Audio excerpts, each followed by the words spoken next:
मैंने पढ़ा, आपने श्रवण का नाम तो सुना ही होगा। श्रवण का नाम तो जानते हैं ना। आप श्रवण को तो जानते हैं, पर आप शायद श्रवण के माता पिता को नहीं जानते। आज हम आपको बताएंगे कि श्रवण के माता पिता कौन थे। श्रवण के माता पिता अयोध्या वासी थे। श्रवण के जो पिता थे ये एक साहूकार थे, सेठ। ब्याज से पैसे देते थे, किराने की दुकान थी। इनके घर पर एक महिला झाड़ू पोंछा करने आती थी। झाड़ू पोंछा बर्तन, घटना अयोध्या की है। ये श्रवण के माता पिता हैं, जरा बहुत ध्यान से सुनिएगा। एक सेठ जी थे, सेठ जी के यहाँ एक स्त्री आती थी झाड़ू पोंछा करने। तो सेठ जी उस स्त्री को देखते रहते थे और वो स्त्री भी सेठ को देखती थी। दोनों एक दूसरे को देखी और दोनों में प्यार व्यार हो गया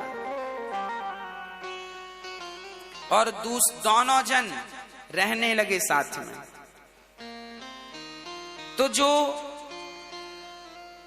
उस काम वाली बाई का जो पति था, उसे पता चला कि मेरी पत्नी फलाने सेठ के साथ रहने लग गई है, उसके संग ज्यादा समय व्यतीत करने लगी है और मेरी पत्नी अब संबंध भी उससे बनाती है।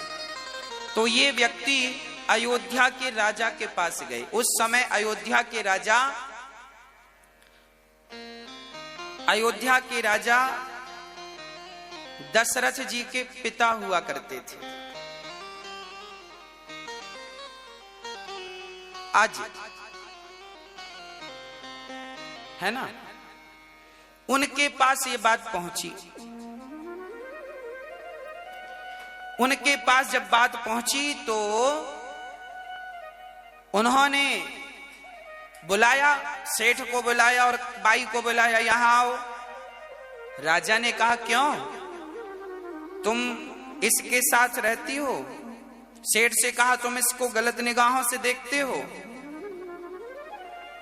अब वो सेठ डर गया, वो बाई भी डर गई। हाँ महाराज, हमसे गलती हो गई, ये बड़ी सुंदर है, हमारा मन चला गया। अब वो काम वाली बाई का पति बोला, देखो महाराज, मेरी पत्नी को फलाने व्यक्ति ने, सेठ ने अपना लिया। अब मेरे बच्चे हैं छोटे छोटे, मेरा तो घर बर्बाद हो गया। जब इनका अपराध इन्होंने स्वीकार कर लिया तब राजा ने दंड दिया। अब बताओ ऐसों को क्या दंड मिलना चाहिए? तब राजा ने आज्ञा दी कि इन दोनों ने ये गलती इसलिए की है क्योंकि इन दोनों ने एक दूसरे को देखा है, इसलिए दोनों की आंख फोड़ दी जाए, यही इनका दंड है। तो राजा ने उस बाई की और उस सेठ की आंख फोड़वा दी। ये तो न्याय हो गया। क्या हो गया? ये न्याय। और उसके काम वाली के पति ने कहा अब मैं इस महिला को, इस स्त्री को पत्नी के रूप में स्वीकार नहीं करूंगा। वो तो चला गया। अब राजा ने विचार किया कि यदि ये दोनों हमारे राज्य में रहेंगे तो इनको देखकर कल किसी और की निगाहें ना बिगड़ जाए। इसलिए राजा ने उन दोनों अंधा अंधी को अपने राज्य से निकालकर बहुत दूर भिजवा दिया, जंगल में। जाओ, दोबारा राज्य की सीमा में दिखाई मत पड़ना, नहीं तो मृत्यु दंड देंगे। तुम जैसों का दर्शन कोई करेगा तो कहीं उसकी बुद्धि भ्रष्ट ना हो जाए। देखिए न्याय क्या था। कहीं एक आदमी के कारण पूरा समाज ना बिगड़ जाए, इसलिए दंड क्या था पहले के जमाने में, क्या न्याय था। राजा ने वहां से विदा कर दिया। अब वो दोनों जंगल में रहने लगे, एक कुटिया बनाकर सरयू नदी के तट पर। चूंकि सरयू घाघरा के नाम से जानी जाती है। पहले तो जंगल में से वो नदी बह रही थी, वहां रहने लगे। अब सेठ और ये बाई दोनों का मन शुद्ध हो गया। इन्हें बड़ा पश्चाताप हुआ कि राम राम, हमने कितना बड़ा अपराध किया। इन्हें अपनी गलती समझ आई और दोनों अब पति पत्नी की तरह रहने लगे और भगवान में मन लगा लिया। और जब भगवान में मन लगाया, निष्काम भाव से जब भगवान की भक्ति की, तो भगवान की भक्ति के बल पर भगवान ने इनके अपराध को माफ कर दिया। और इनके द्वारा, वो सेठ के द्वारा, वो बाई गर्भवती हो गई और उसके गर्भ से एक बालक पैदा हुआ, जिसको आप और हम श्रवण कहते हैं। श्रवण कहते हैं।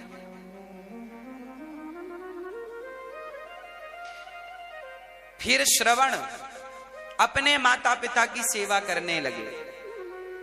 श्रवण का विवाह हुआ तो श्रवण की पत्नी अपने अंधा अंधी को महेरी खवाया करती थी। महेरी जानते हैं? छाछ जानते हैं? छाछ, मही, मट्ठा, छाछ। छाछ में चावल डाल दो, थोड़ा सा नमक डाल दो और उसे पका करके खा लो, उसे महेरी बोलते हैं। तो जो श्रवण की पत्नी थी, वो अपने अंधा अंधी को छाछ में चावल पका करके खवाती थी और अपने पति को दूध में चावल पकाकर, मतलब खीर खवाती थी। अच्छा, दोनों दिखने में एक से दिखते थे। तो श्रवण के माता पिता सामने ही बैठ के खट्टी खीर खाते थे और ये मीठी खीर खाते थे। एक दिन श्रवण के माता पिताजी की थाली की जो खट्टी वाली खीर थी, महेरी, वो ज्यादा गर्म थी। तो श्रवण ने पिता की थाली स्वयं ले ली और अपनी थाली पिता को दे दी। तो अब जब पिता ने खीर खाई तो पिता ने कहा, बेटा श्रवण, आज घर में कोई उत्सव है क्या? बोले, पिताजी उत्सव तो नहीं है। क्यों? बोले, आज घर में खीर क्यों बनी है? श्रवण ने कहा, पिताजी खीर तो रोज बनती है। ना बेटा, मैं तो आज पहली बार खीर खाया हूं। अब श्रवण ने पिता की थाली जब उठाकर चेहवा पे रखी तो खट्टी थी। दिखने में सेम थी, एक सी, पर स्वाद में अंतर, एक खट्टी एक मीठी। तब श्रवण अपनी पत्नी के पास गया तो उसने एक ऐसा घड़ा, ऐसा बर्तन बनवाया था कि जिसका मुंह तो एक था पर पेट दो थे। एक तरफ वो मही छाछ पकाती थी चावल के संग और एक तरफ दूध पकाती थी चावल के संग, शक्कर मिश्री डालकर। एक ही बर्तन में दो आइटम बनाती थी। देखो कितनी बुद्धिजीवी थी। उससे लगा, अंधा अंधियों पर, सास ससुर पर कौन दूध का खर्चा करे, इन्हें तो छाछी खवाओ। पर श्रवण ने कहा कि जब मेरे माता पिता के संग मेरी पत्नी भेद करती है, जो मेरे माता पिता की सेवा नहीं कर सकती, मैं उसके पास क्या रहूं? अपनी पत्नी को कहा कि तेरे भीतर इतना कपट है, ऐसे कपटी स्त्री के संग रहकर मेरा भला नहीं होगा। अब मैं किसी के भरोसे माँ बाप की सेवा नहीं करूंगा, अब मैं स्वयं अपने माँ बाप की सेवा करूंगा। तब अपने माँ बाप को अपने पालकी पर बिठाकर कंधे पर, और श्रवण ने अपने उन्हीं अंधे माँ बाप को भगवान की चारों धाम की यात्रा कराई। देखिए, ऐसे माता पिता जो कि चरित्र से गिरे थे, ऐसे माता पिता का बेटा श्रवण भी जब माई बाप की, तुम्हारे माता पिता कैसे भी हों, तुम अपने माँ बाप की सेवा करोगे, तो श्रवण जैसे बच्चे ने जब माँ बाप की सेवा की तो उन्हें भगवत धाम प्राप्त हुआ और पुत्र के कारण उनके माता पिता भी भगवान के धाम को चले गए। हेलो दोस्तों, तो यदि वीडियो अच्छा लगा होगा तो चैनल को सब्सक्राइब कीजिएगा एवं वीडियो को लाइक कीजिएगा एवं कमेंट बॉक्स में राधे राधे जरूर लिखिएगा।